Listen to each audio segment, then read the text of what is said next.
I'm not saying that my house is definitely built. Okay, so apparently I've been making content long enough that I've now had to fact check myself, but in that video I imply that I found two arrowheads. However, in science there's this thing called a null hypothesis, right?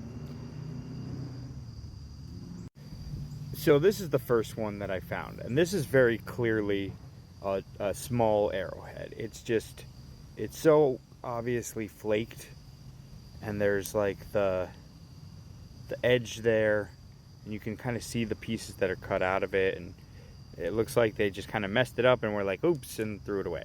All right, this is the second one I saw, and now this is either way older or just not really the same thing, because you don't see the flakes missing out of it.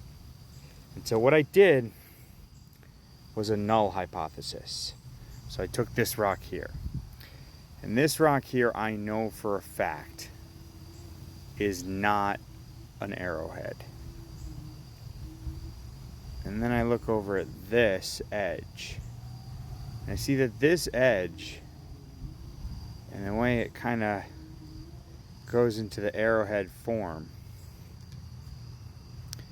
is not dissimilar to this.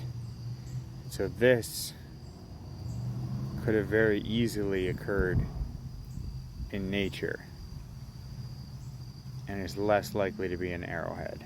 Also, the type of material it's made of is a little bit more porous and doesn't flake very naturally. So I would say this one, not an arrowhead, and the other one is. But so now that I've tested my hypothesis against the null hypothesis, and I found one that I think is confirmed and another that I think is refuted, I'm doing a very important portion of the scientific method, and I'm sharing it with peers.